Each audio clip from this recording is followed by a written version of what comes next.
My husband left me standing beside a sink full of dirty dishes. He took another woman to the most important charity gala in Chicago, the gala he never forgot. He thought I would cry, clean the kitchen, and wait for him to come home.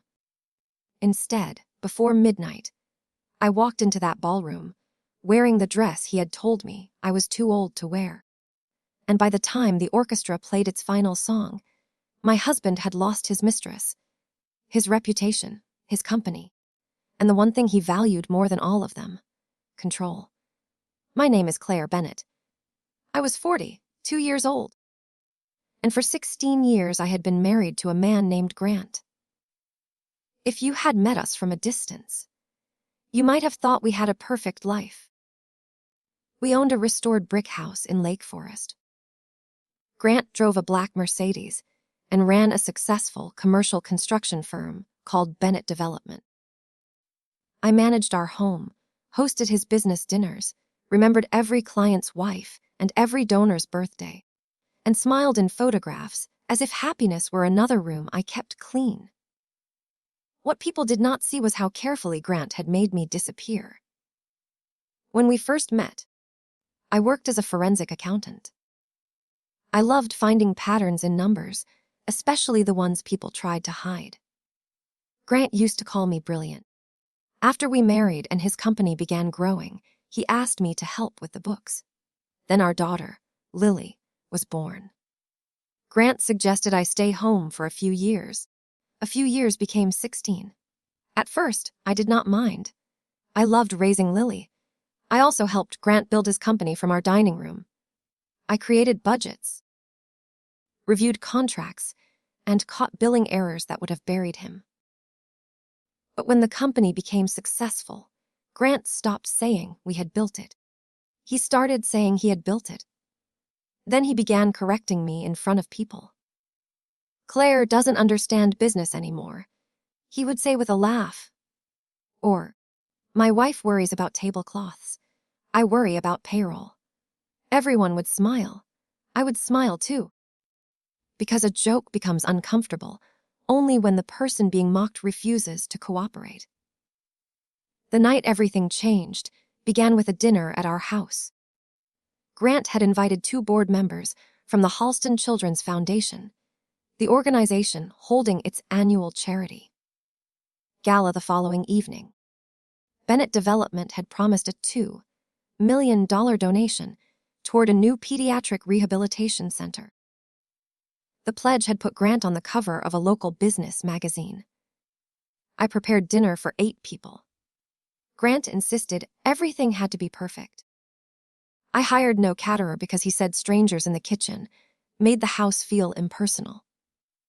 So I spent 2 days cooking, arranging flowers, polishing glasses, and making sure every detail supported the image he wanted to sell.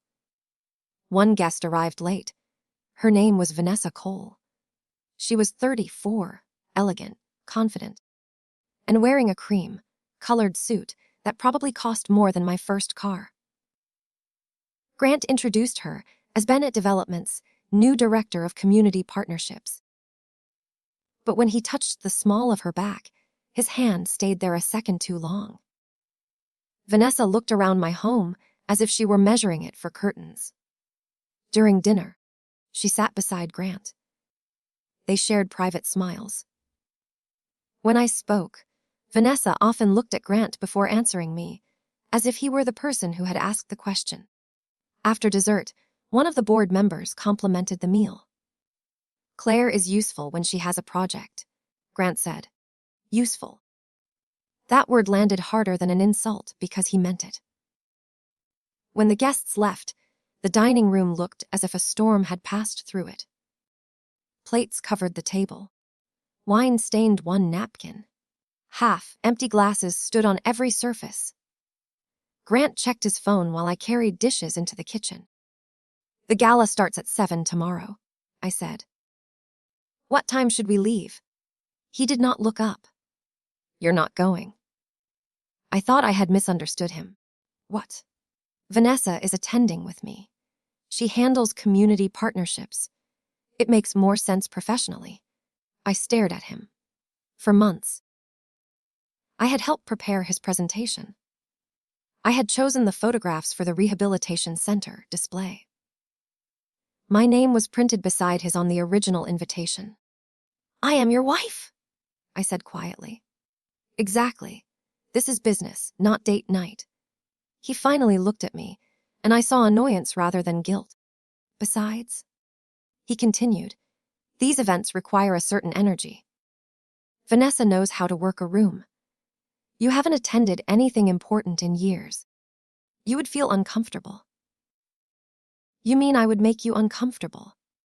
His jaw tightened. "Do not turn this into drama." Then Vanessa appeared in the doorway. I had not realized she was still in the house. She had returned, she said, because she had forgotten her phone. It was in Grant's jacket pocket. He handed it to her without embarrassment. Vanessa gave me a small, victorious smile. "Do not worry, Claire. I'll make sure he behaves." Grant laughed. Something inside me became very still. The next evening, I stood in the kitchen wearing old gray clothes, while Grant came downstairs in a tuxedo. Vanessa waited outside in a silver car. Through the window, I could see her red gown and diamond earrings. Grant paused beside the sink. Dishes from that morning were still there, because I had spent the day checking something he did not know about. "You could at least clean up," he said. "Lily comes home from college next week. I don't want her seeing the house like this." "Of course," I replied. He studied me, perhaps surprised that I was not fighting. "Good. And don't wait up." The front door closed. I watched through the window as he kissed Vanessa before they entered the car. Then I took off my rubber gloves. The previous night, after Grant went to bed, I had returned to the dining room and found a folded document beneath Vanessa's chair. It appeared to be a vendor payment schedule. Most people would have thrown it away or placed it on Grant's desk. But I had spent years examining numbers, and one company name on that page bothered me: Northstar Strategic Services. Northstar was receiving monthly consulting payments from Bennett Development. Each payment was just below the amount that required board approval. The pattern was too neat to be accidental. I had used the family computer to check public business records. Northstar's registered address was a mailbox in Evanston. Its owner was listed as V. Cole Holdings, Vanessa Cole. The payments totaled $840,000 in 14 months. That discovery should have shocked me. Instead, it clarified everything. Grant was not merely having an affair. He was moving company money through his mistress. I also found something worse. Bennett Development had publicly announced its $2 million donation, but only the first $50,000 had reached the foundation. The remaining money was marked as transferred into a restricted construction account, controlled by Northstar. Grant had built his new reputation on money sick children had never received. I needed proof that could not be explained away. Fortunately, Grant had forgotten one thing about me. Before I became useful in his kitchen, I had been very good at following money. I called my former colleague, Maya Torres. Maya was now a partner at a forensic accounting firm. We had not spoken in 3 years, partly because Grant disliked her. When she answered, I said, "I need your help, and I need complete discretion." But she listened without interrupting. Then she asked, "Do you still have authorized access to the company's financial records?" I did.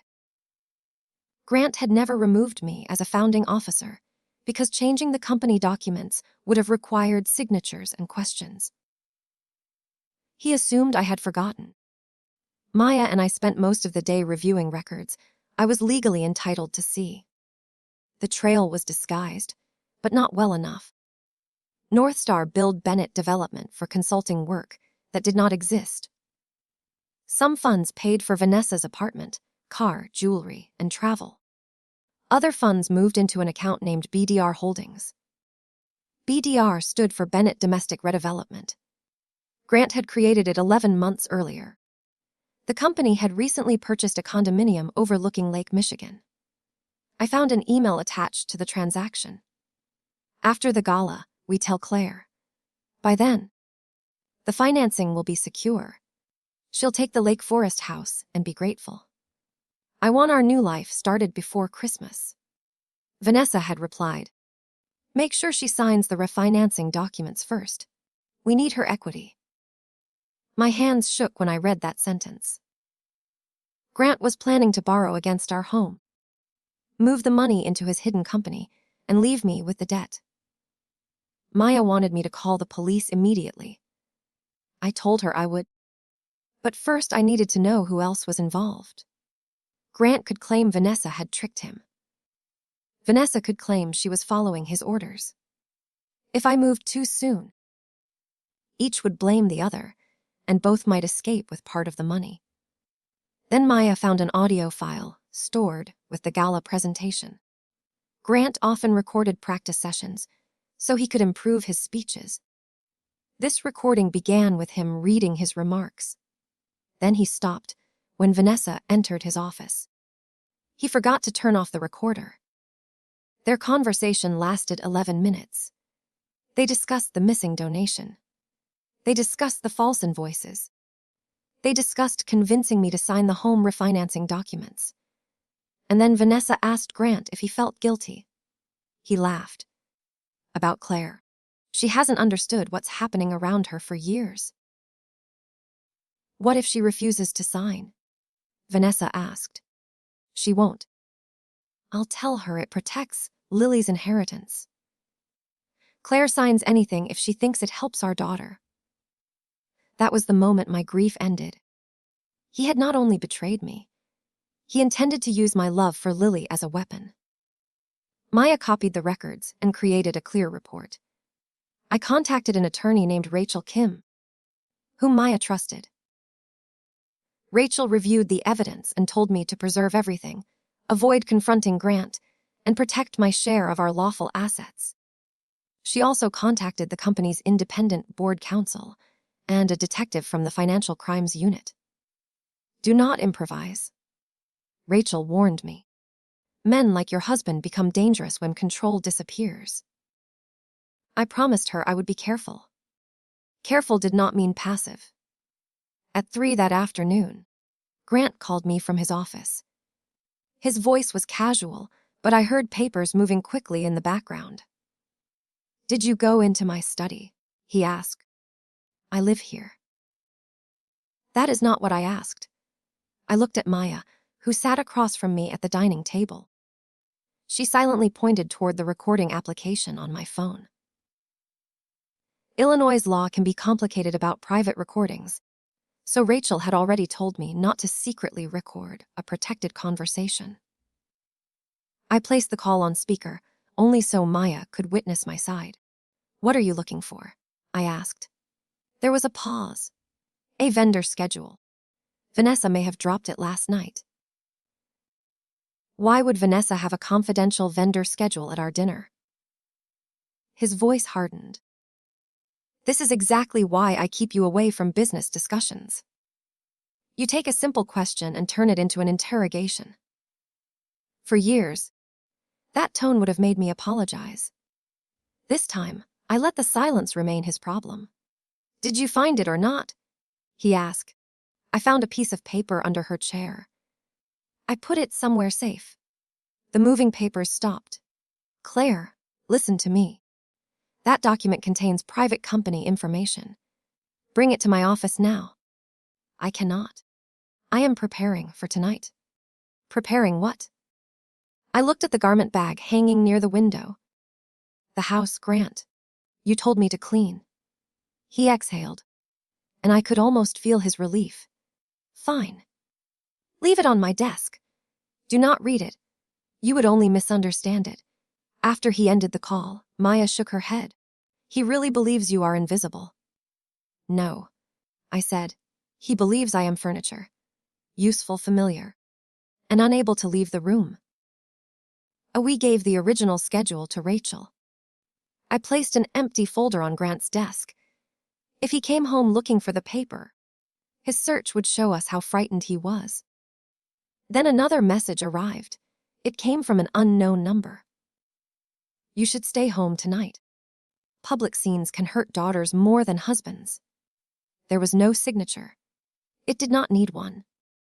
Vanessa had repeated Grant's method perfectly. She had used Lily as pressure. I showed the message to Rachel.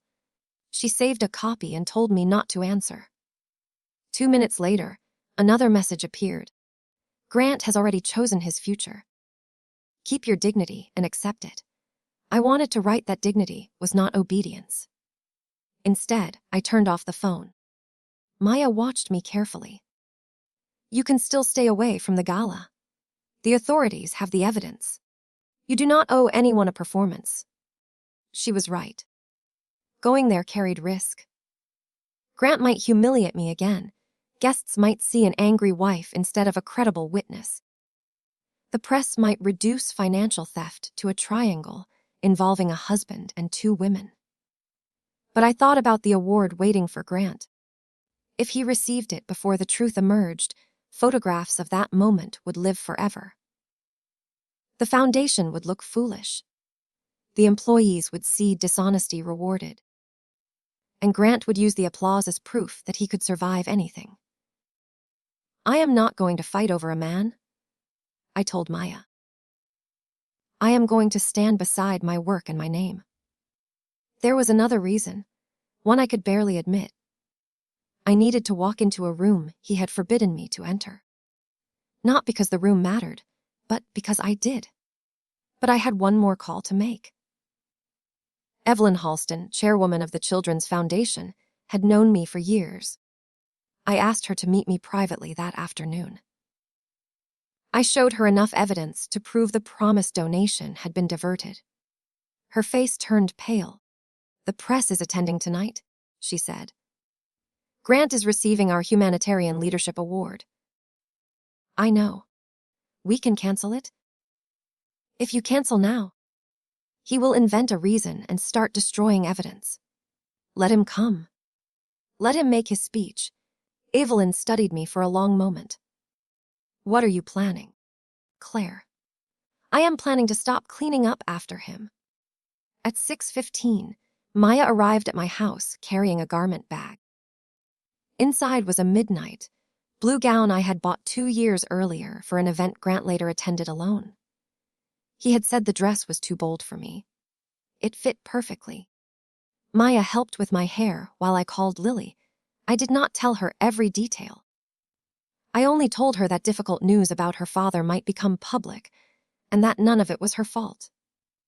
Are you safe? She asked. That question broke my heart. Children notice more than parents admit. I am becoming safe, I told her. Before leaving, I walked through the kitchen. The dishes still filled the sink. I left them there. The Halston Gala occupied the top floor of the Ashford Hotel. Crystal lights hung above tables covered in white roses. Nearly 400 guests filled the ballroom. Business leaders, politicians, doctors, reporters, and donors had come to celebrate generosity. Grant stood near the stage with Vanessa on his arm. He looked happy. Vanessa's red dress drew every eye. Grant introduced her as the woman who had made Bennett Development's community work possible. In photographs, they stood close enough to confirm what gossip had probably already suggested. I entered through a side door with Evelyn. At first, only a few people noticed me. Then the whispers traveled across the room like wind through tall grass. Grant saw me. His smile vanished. He crossed the ballroom quickly, leaving Vanessa behind. What are you doing here? He demanded. Attending a charity gala. You need to leave. Why? Am I wearing the wrong energy? His eyes moved over my dress, then around the room. He lowered his voice. Do not embarrass me. That is an interesting request. Her Vanessa joined us. Her confidence had weakened, but only slightly. Claire, she said. This is a professional event. Then you should be very interested in tonight's presentation. Before either could answer, Evelyn stepped onto the stage and asked guests to take their seats. Grant grabbed my wrist. "Go home," he whispered. I looked down at his hand until he released me. "You should enjoy the evening," I said. "It is the last one you planned." I took a seat at Evelyn's table in the front row. Grant returned to Vanessa, but I could see fear entering his posture. He checked his phone repeatedly. 2 company board members approached him and spoke in low voices. Whatever they said made him glance at me. Dinner passed slowly. A children's choir performed. A surgeon described the rehabilitation center and the families it would serve.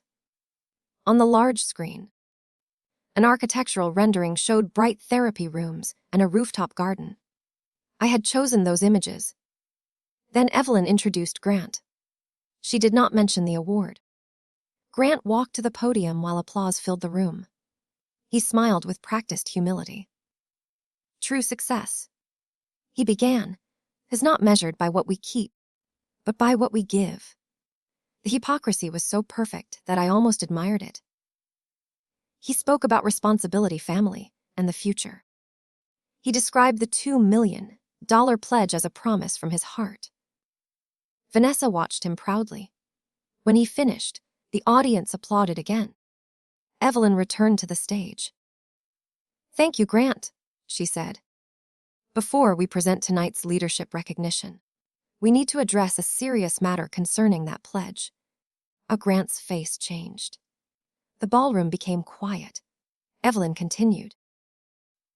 "Our foundation has confirmed that the funds publicly promised for the rehabilitation center were never delivered, except for an initial payment of $50,000. Evidence indicates that money identified for this project was redirected through a private vendor."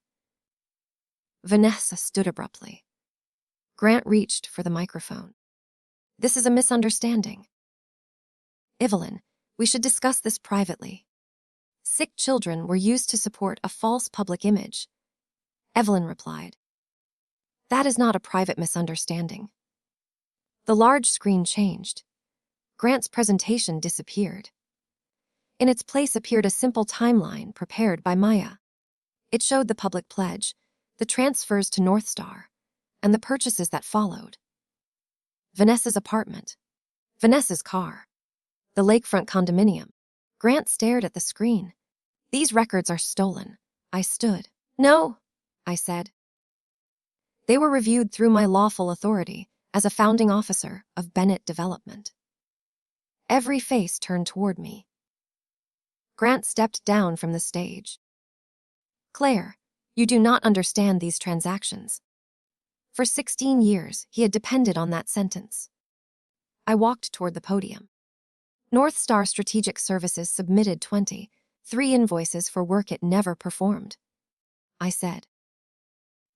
Those payments were approved by Grant Bennett and received by a company controlled by Vanessa Cole. Additional money was moved into BDR Holdings, which purchased a condominium intended for their private use. Vanessa shook her head. Grant handled the finances. I signed what he gave me. Grant turned toward her. "Do not lie." There it was. The partnership cracking under light. "She created North Star," Grant told the room. "She told me the consulting arrangement was legitimate." Vanessa laughed once, sharply. "You designed the entire thing." "Both of you approved it," I said. Grant pointed at me. "This is revenge from a jealous wife." "No. Jealousy is wanting what another woman has. I do not want anything she has." A few people gasped. Someone near the back began recording on a phone. I faced the audience. I am not asking anyone here to trust my anger. I am asking the proper authorities to examine evidence. As if summoned by those words, 2 detectives entered the ballroom with the company's board counsel. They did not place anyone in handcuffs. Not yet. Financial cases move through documents before they move through doors. But they informed Grant and Vanessa that they were required to preserve records, and that certain accounts had been frozen under an emergency court order. Grant looked at me as if I had become a stranger. "You did this?" he said. "You did this," I answered. "I only stopped hiding it." Then, the final piece fell into place. Thomas Reed, the chief operating officer of Bennett Development, stepped onto the stage. He announced that an emergency board meeting had taken place during dinner. Grant had been removed as chief executive pending investigation. Because I remained a founding officer and owned 38% of the company, the board had appointed me interim custodian to protect employees, projects, and legitimate creditors. Grant went pale. He had assumed my shares were ceremonial. In truth, they carried voting rights he had never managed to eliminate. "You cannot run my company," he said. I looked directly at him. "I helped build it before you learned how to take credit for it." The room was silent for half a heartbeat. Then someone applauded. It was not loud. It came from a woman at a table near the stage. Another person joined her. Then another. Soon the ballroom filled with applause, not for a spectacle, but for the truth finally standing where a lie had expected an award. Grant did not stay to hear it. He pushed through the doors with his attorney following him. Vanessa tried to leave separately, but photographers surrounded her.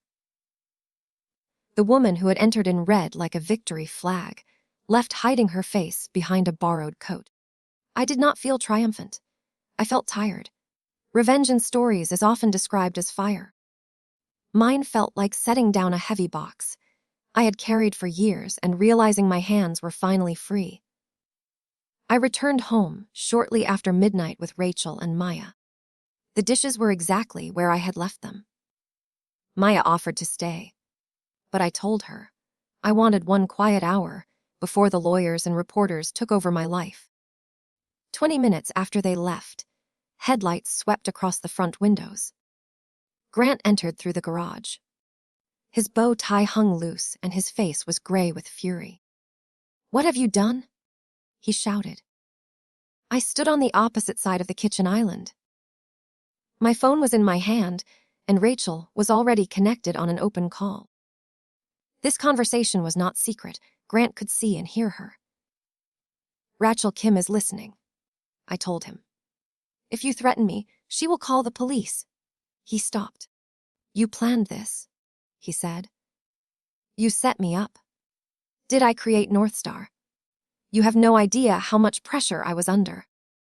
The company needed flexible accounts. Vanessa made choices without explaining them. Only hours earlier, he had called the entire scheme a misunderstanding. Now he was already building a new story. "You plan to take equity from this house," I said. "You plan to leave the debt to me." His expression changed, and I knew he understood how much evidence we possessed. "Claire, we can fix this," he said. His voice softened with frightening speed. "The board is panicking. If you correct the story, I can protect the company. I can protect Lily." There was our daughter again, offered like a key he expected would still open me. "Lily needs protection from your choices." He moved closer. "Think about 16 years of marriage." "I have done nothing else for 16 years. For one moment, the anger left his face. I saw fear beneath it. Not fear of prison or poverty, but fear that his version of me no longer existed. He glanced toward the sink. "So this is who you are now? You destroy a family and leave the house looking like this." I almost laughed. Even with his accounts frozen and detectives examining his company, he needed the dishes to be my failure. "You need to leave," I said. "This is my house." Rachel's voice came through the phone. "Mr. Bennett, temporary possession orders have been filed, and an officer is on the way to supervise retrieval of essential belongings. I advise you not to touch Mrs. Bennett or remove documents." Grant stared at the phone, then at me. "You will regret humiliating me," he said. "Humiliation is what you did to me, because you thought it was entertaining. Consequences are what happened to you because the truth became public. Learn the difference." The officer arrived 6 minutes later. Grant packed one suitcase while I waited in the kitchen. When he walked out, he looked back as if he expected me to stop him. I did not. After the door closed, I locked it. Then I sat on the floor and cried until the first pale light appeared over the trees. Strength did not prevent grief. Justice did not erase love's old habits. Part of me mourned the man I had believed Grant could be, even while another part finally accepted that the man I kept waiting for had never existed. At sunrise, I stood, washed my face, and made coffee. I still did not touch the dishes. The weeks after the gala were difficult. Reporters waited outside our home. Grant called repeatedly until Rachel obtained an order requiring communication through attorneys. He blamed me, Vanessa, the board, the foundation, and eventually the entire city. He blamed everyone except himself. The investigation uncovered more than Maya and I had found. Grant and Vanessa had created false vendor agreements, altered board reports, and used charitable publicity to attract investors. Several employees had suspected problems but feared losing their jobs. Vanessa accepted a cooperation agreement first. She provided emails and account passwords in exchange for consideration at sentencing. Grant called her a traitor. I found that almost funny. A man who built his secret life on betrayal was offended when betrayal reached him. Grant eventually pleaded guilty to wire fraud, conspiracy, and falsifying business records. The court ordered restitution. The lakefront condominium, Vanessa's car, and several other purchases were sold. Insurance and recovered funds allowed the foundation to receive the full $2 million it had been promised.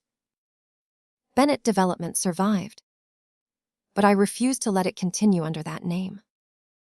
The employees had built more than Grant had.